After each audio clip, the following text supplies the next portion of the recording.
siya ay banal. Gawin po natin ang ating panimulang akawit as regalo.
Dalangin natin ang lahat ng narito, maging ang mga nasa online worship ay mag-bless at mag-share ang nariting gawin natin. Ito po ang panalangin sa pangalan ng Jesus. Amen.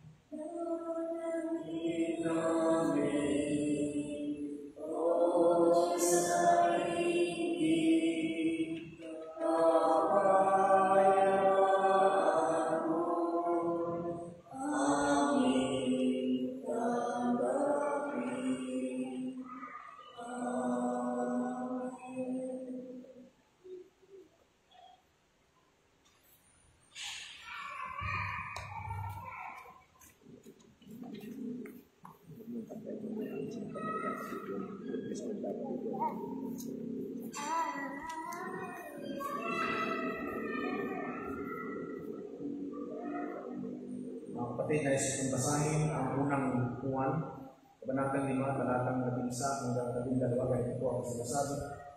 At itong patotoo, pinagkaloob sa atin ng Diyos ang buhay na walang hanggan, at ito'y makakamtan natin sa pamamagitan ng kanyang anak.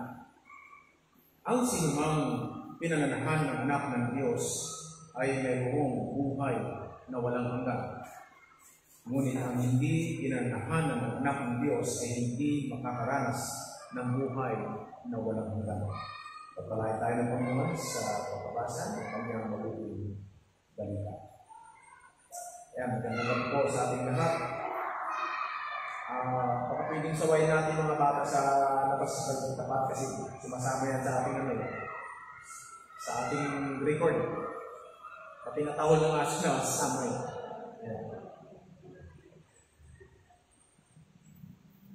Ayan. Ang pagpapahayag ng salita ng Diyos sa pamamagitan ng ating mga talatang binasa ay nagbibigay sa atin ng mga halimbawa kung paano mabigyan ng Diyos ng buhay at katiyakan ang mga tao sa masampalataya sa Kanya. Ang talatang ito na ating binasa ay binigyan tayo ng Diyos sa pagkakataong nawain at binigyan tayo ng Panginoon ng pagkakataon kung paano pagnilayan ito. Sa buhay ng tao minsan, sa pamamagitan ni Yesu Kristo, hindi inaalintana ng Panginoon na ang bawat buhay ng kanyang mga anak sa sanlibutan ito ay kanyang inangkin ang kanilang mga pagkakasala. Sa mundong ito, napakaraming taong dito ay bumabagsak. Ang suliranin ng tao minsan, ito ay napapawalay sa kanya, sa piling ng Diyos. At napapalayo siya dahil lamang sa mga suliranin, mga pagsubok na kanyang pinagdadaanan sa buhay. Subalit ang Diyos ang kanyang pangako, kailangan tayong manahan. Ang nananahan sa anak ang siyang magkakamit ng buhay. So, kailangan tayo ipananahanan ng anak ng Diyos, no? sa pamagitan ni Yesu Kristo. Dahil ang mga suliranin nagdinadanas ng ating bansa, ng ating mga kapwa Pilipino, ay suliranin din ng buong sangkatauhan. Sapagkat kung ito ay magpapatuloy ng bawat suliranin, ay ang siyang manahan sa buong sangkatauhan. Walang direction ang ating buhay. Subalit ang wika ng ating Panginoon, ang sino mang pinananahan ng anak ng Diyos ay magkakaroon ng buhay at katiyakan. Subalit ang hindi pinananahanan o pinananahanan ng anak ng Diyos ay hindi makakaranas ng buhay na walang hanggan. So ito yung pangako ng Panginoon. Ito yung kanyang assurance na ibinigay sa atin. Kailangan natin maranasan ang pananahan sa atin ng ating Panginoon. Kailangan maranasan ng tao ang Panginoon sa kanyang buhay. Now, paano po maranasan ng tao ang Panginoon sa kanyang buhay? Kailangan natin manatili sa Kanya, kailangan natin magtapat sa Panginoon, kailangan natin ipagkaloob sa Panginoon ang ating paglilingkod, ang ating buhay. Ang pagkahiwalay sa Diyos ay malaking kawalan sa buhay ng tao. Sapagkat alinsabay nito ang pagkawalay din sa Kanya ng mga biyaya ng Panginoon. Sapagkat kung ang tao ay mawalay na sa Diyos, ang kapiling niya ay ang mundo. Ang kapiling niya ay ang daigdig. Kung mamawalay na ang tao sa Diyos, ay nasa Kanya ang mga bagay na hindi dapat niya maranasan. Maraming tao sa Pilipinas na ang inaasahan nila yung pagod, pawis. Kumbaga, kumikita sila yung sapat lang. Yung, kumbaga, atas lang ng kanilang pinaghirapan sa buong maghapon upang pagkasyahin ang kanilang kinikita doon sa kanilang pamilya. Ito yung mga tao na walang inasahan kundi ang Diyos. Dahil lagi nilang nabanggit o binabanggit sa kanilang sarili, Diyos ko, salamat dahil buhay pa ako. Ayan. Ang pinananahanan ng anak ng tao, o anak ng Diyos, ay magkakaroon ng kaginawa ng kanyang buhay. Sapagkat ang pinananahanan ng anak ng Diyos, o anak ng tao, ay ang mga taong sumasampalataya sa Kanya at siya ay sumasa kanila. Sabi nga ng Panginoon, nung siya ay muling nabuhay, nung pumasok siya sa loob ng tahanan, na kung saan naroon nagkakatipon sila Pedro, kasama na si Tomas, o kahit hindi pa nila kasama, kasama nila si Tomas, isa lang lagi binabanggit ng Panginoon. Sabi ng Panginoon, ang kapayapaan ay sumainyo. Diba? Ang kapayapaan ay sumainyo. So kung tayo ay nasa Panginoon, mapayapa ang buhay natin. Mapayapa ang ating kalagayan. Walang, sabi nga nila, sa tawagan natin lagi, walang stress ang buhay natin. Kapag stress na sa buhay ng tao, hindi siya makapag-isip ng ayos. Hindi siya makapag-isip ng tama. Lagi siyang balisa, bitong-bito. Hindi siya makapag-desisyon. Laging mali ang kanyang disposisyon. Puro mahina ang kanyang mga plano. Sapagkat bitong-bito siya at siya ay punong-puno ng pagkakabahala sa buhay. Ang Romans 5:8, ang Roma 5:8 ay nagsasabing, ngunit itinadama ng Diyos ang kanyang pag-ibig sa atin noong tayo'y mga makasalanan pa. Di ba? Kahit mga makasalanan ng tao, tinadama na ng Diyos ang kanyang pagmamahal.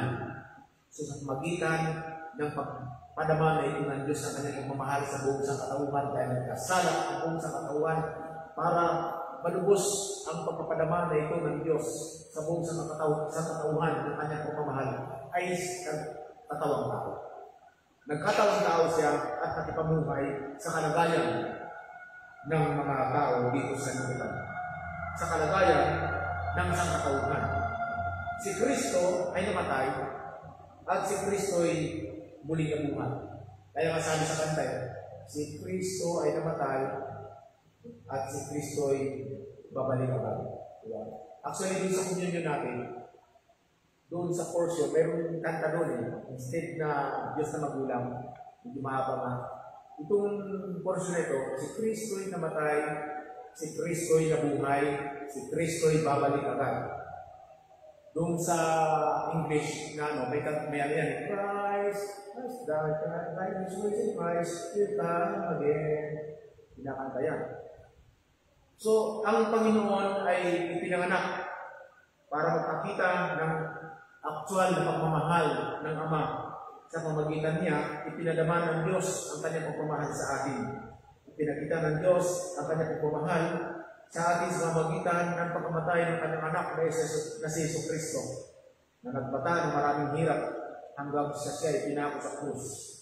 Kailangan ni Kristo mamatay, ang huwigan niya, dumating ng panahon, kailangan na ang anak ng tao ay magbata ng maraming hirap. Ang ibig sabihin ng Panginoon ay sa pamagitan ng kanyang kamatayan sa krus ay kanyang tutubusin ang ating mga kasalanan. At walang sinumang nakakaabot doon sa kalooban ng Diyos sa kanyang kaluwalhatian.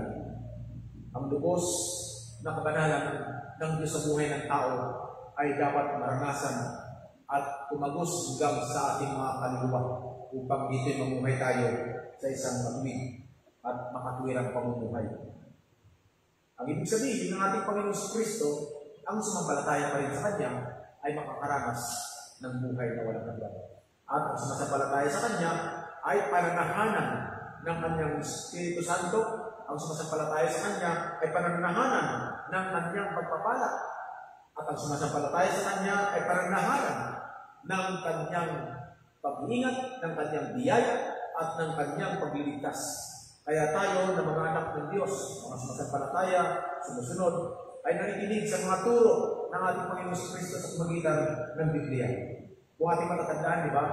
Nung ang Panginoon ay pumasok sa sinagoga, ang ginawa niya, binasa niya ang kasulatan. Ang kasulatan ay nakaganon, nakapulupot. Tawag doon scroll. Tapos sinulatan na niya, tapos binasa niya ang aklat ni Isaiah. Mga kapatid, ang unang binasa niya, sinulat ko yan sa Lucas 4:18 hanggang 19. Binasa niya. Yan po ay mababasa niyo sa aklat ng Isaiah. Nasabi niya ang sumasabi ng Espiritu Santo. Yan. at upang ipangaral ang mabuting balita sa mga mahihirap, sa mga lukha. Yan. So, upang sabihin sa kanila, gagawin pagliligtas, no, ng Diyos sa kanyang bayan, na sila ay makakalaya, na ang mga bulag ay makakita, na ang mga alipin ay mabigyan ng kaluwagan. Ito yung mga kapatid na ang gandang binasa ng ating Panginoon Kristo sa Aklat ng Isaías. So, ang ibig sabihin ng ating Panginoon, kung tayo ay nasa Kanya, bigyan tayo ng kaluwagan ng Diyos. Papalayain tayo sa ating mga pagkabilanggo sa kasalanan, pagkabilanggo sa kahirapan, pagkabilanggo sa ating mga pansariling kapasyahan, mga pansariling kapakanan, pagkabilanggo sa isang pagiging isang gahaman ng isang tao, at pagkabilanggo sa kanyang pagiging isang makasarili. Ganyan po mga tao ngayon, karamihan may mga tao ganyan, makasarili, may pagkasakit. Sabi nga nila ako naranasan kasi yan, yung kapiranggot na lupa, pinag-aawayan. Tapos sa dami natin din ang abogado para lang mabawi ang 50 square meter lang. Ano? Punta kayo sa probinsya, baka namin kayo ng lupa. Daming lupa doon, walang gumagamit. No? Daming lupa, walang nagtatanim at walang gumagamit. Dito, kahit ultimong 30 square meter, 25 square meter, nagkakaroon pa ng civil case. No? Nag-away-away, sampa ng reklamo sa korte. Tapos, suwiin mo kung sino mga yan, kapatid yan. Nagbibinsang, nagkamag-anak. Ay, nako. Nakakahiya, no, sa Panginoon. Laging ganun, no, ang mga tao sa ating daigdig na ito. Ang ipinahayag ng ating Panginoon ay patungkol sa kanyang pagmamahal. Ang ginawang pagmamahal ng kanyang magnasa namin, ang ating paglikha ng lahat ng bagay ng mundo o sa liputan. Ay ang kanyang pagmamahal na ito ay sinabi na ng Panginoon sa atin. At kakatapos lang ang ating celebration at pag-alala sa kanyang kamatayan at sa kanyang muling pagkabuhay. Tayo nga ay ngayong linggo ay nasa third Sunday na tayo, August 3, yung time ng kanyang muling pagkabuhay. Ay ang ating pong sunod sa linggo ito ay nasa third Sunday na po tayo, Easter Sunday natin. Naalala natin ang kanyang muling pagkabuhay. Kaya mayroon tayong tinatawag na outside the church. Madaling araw, tawag yan ay sunrise service. Pag sa loob ng church, tawag yan ay Easter Sunday. Yan. So meron tayong mga ganung katawagan para lang mas malinaw na lagi natin naalala yan, ginagawa taon-taon. Baka hindi natin masyadong naliwanagan. Kailangan paliwanag din. Baka may mga kapatid tayong nagtatanong ano bang ibig sabihin na nagsisimba doon sa outside the church. Ang sunrise service, mga kapatid, ay maligit yan ginagawa doon sa tabing dagat na nakabunga ng pagsikat ng araw. Minsan sa may gulod, naranasan namin sa Mindanao yan, sa gulod, no? Ginagawa namin. Pag sikat ng araw, diyan talaga kami. Nagtatayo kami ng krus yan at doon kami sa sunrise service. Yan. At sa church, dito tayo nag-worship sa church, ay sinicelebrate natin yung Easter Sunday. Yan. Yung kanyang linggo ng pagkabuhay. Yung sunrise service na ay pagsalubong sa kanyang muling pagkabuhay. Sa church ay ginagawa natin ang linggo ng kanyang pagkabuhay. Bakit meron tayong sunrise service, mga kapatid? Nalala nyo sa Biblia yung mga kababayan, umaga pa ng linggo ng umaga. No? Sabihin, umaga, doon yun, din pa. No? Sila yung pumunta doon sa libingan. So, meron po tayong gano'n, pagsalubong, pagsamba sa ating Panginoon ng buhay. Yan, tayo, bilang mga anak ng Diyos, lagi natin panatulihin sa ating mga sarili. Ang mapagmahal sa Panginoon, mapagmahal sa kanyang iglesia, sa ating simbahan, mapagmahal sa ating kapwa. At lagi natin ugaliin na sa magitan ng ating pagmamahal na ito sa Panginoon, sa kapwa, at maging sa kanyang iglesia, ay dapat tumatagos sa ating buhay. Hindi yung binubukan ng ating mga labi, binibigkas. Ang tungkol sa mga katagang ito na pagmamahal, ay hindi naman tumatagos sa ating puso. Kaya hindi natin na isa sa buhay. Kaya dapat isinasabuhay natin ang pagmamahal na ito ng Diyos na Kanyang ibinigay sa atin, na Kanyang ipinadama. Isabuhay para mayroong makinabang. Isabuhay para mayroong mabiyayaan at mayroong makaranas at para ma-extend natin sa iba ang pagmamahal na ito. Tayo po, ipakita natin at lagi natin sabihin na mahal ka ng Diyos. Alam nyo, hindi ko rin naabutan si Bishop Valencia pero siya ang kaunanahang obispo sa Mindanao, Pilipino. Hindi ko, alam nyo kasi mga obispo natin naman, maliliit na yung sahod nila. Kaya maliit lang. Pero dolyar, no? Hanggang may dolyar pa naman. Kaya siguro gano'n na lang, dolyar. Kung nag-obispo ngayon sa UMC, talo mo mga kapatid, nag-ibang mga obispo dyan. Dito sa UMC, pag nag-obispo ka, magkakapera ka. Kung swerte ka pa, yayaman ka. Totoo naman yan eh. Totoo naman yan sa sinasabi ko. Kahit magtanong kayo, mga kapatid, mga obispo natin, mayayaman yan. Mayayaman sa pag-ibig, sa pagmamahal, sa ating iglesia.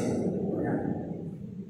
So si Bishop Valencia ay hindi po, walang servisyon, hindi siya nagsasakay ng katulad mga sakay na yun, ng mga obispo na talaga namang mga bunga-bunga mga sasakyan. Si Bishop Valencia, yung panahon nila noon pa. No? Wala mo na ganun klase sa sasakyan. So siya sumasakay lang sa mga public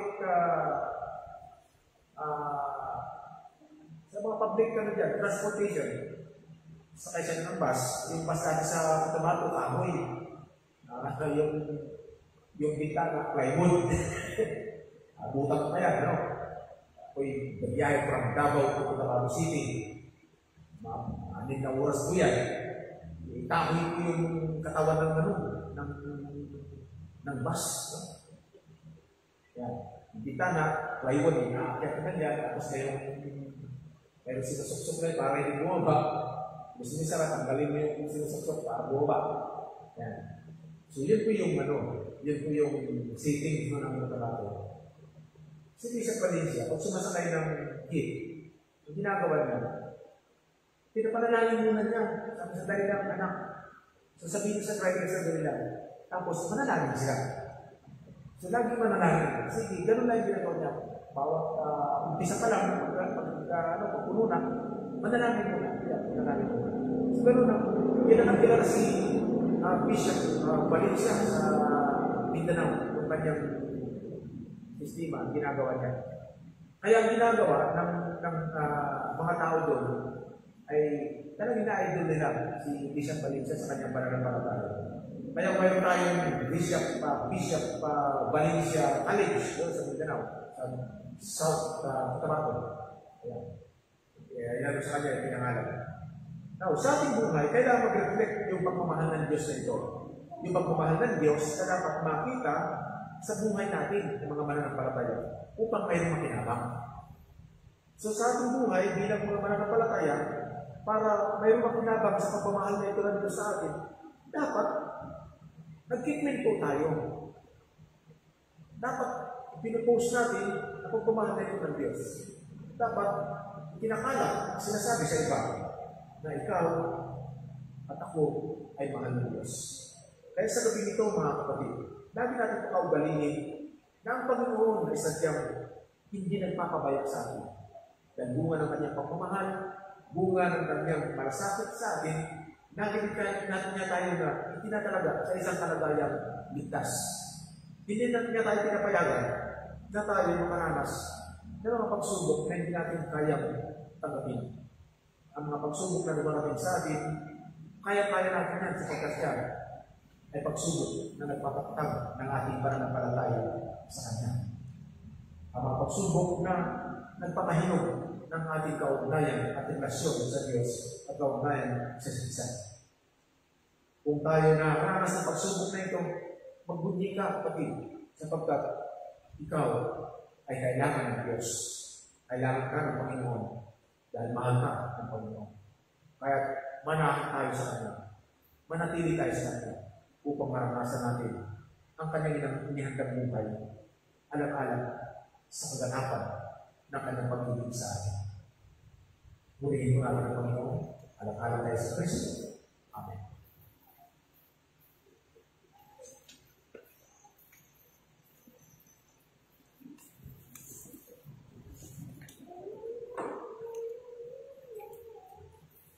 Atin po ipagdalawangan ng Diyos sa ating Panginoon.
Tayong mga kapatid, sa mga sandali ito, aming Diyos, kami ay magtatapos sa aming pong pagsamba sa pamagitan ng iyong anak na aming Panginoon sa Kristo. Naway ang iyong kaaliwan ang patuloy namin maranasan at magbigay sa amin ang pag-asa upang kami makapanahon sa iyo na taglay ang kaligtasan at taglay ang buhay na may pagkiyaman. Gawin mo naway ng Panginoon sa amin kahit pa sa mga kapatid namin na nariyan sa kanilang mga tahanan na nakikiisa sa pagsamba, na nakikiisa sa pagpupuli sa iyo, na may patuloy mo silang bigyan ng kaaliwan ng kanilang mga puso, ng kanilang mga kaisipan, upang sila ay mailigtas sa mga bagay na nagbibigay sa kanila ng pagkakalisa. Ligtas sila sa aming sakit, sa aming pagsubok, at sa ating mga pagkakalisa ng aming Panginoon. Ibig mo kami lahat ng iyong pagmamahal upang kami makabuhay at matahan sa iyo na laging ligtas sa lahat ng oras. Panginoon, salamat ka dahil nakakabuti mo sa amin sa pagtapos ng aming pagsambong ito na ikaw ang maranasan. Ikaw ang kapiling namin hanggang sa aming matahanan. Pagpalain mo ang iyong mga anak, pagpalain mo ang kanilang pamilya, pagpalain mo ang kanilang matahanan. Kung sila po kaya laging ligtas sa lahat ng uri ng mahamakan, wala namang mga karamdaman. Sa daling ito, Panginoon, inisip kami ng iyong pag-iingat at makita ni Jesus Kristo na ang Panginoon na tagapagligtas. Amen. Takapin natin mga kapatid ang pagpapala sa magitan ng ating amang nasa langit na Jesus Kristo na kanyang anak at Panginoon ng ating buhay, ang paaliwan at ang kahisaman at liwanag, taglaw ng kanyang Espiritu Santo na huwag siya manahan sa atin hanggang sa ating mga puso, hanggang sa inyong magpaghayo, hanggang sa inyong matahanan. Tanggapin niyo pagpapalang ito sa pangalan ng Ama at ng Anak at ng Santo Espiritu. Amen.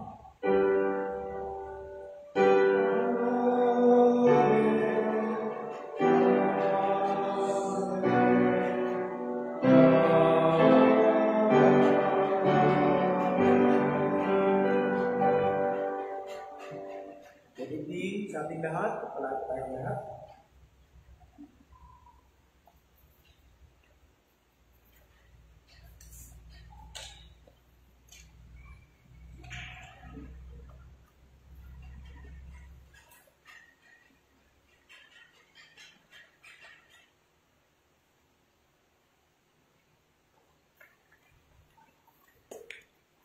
Good evening, everybody!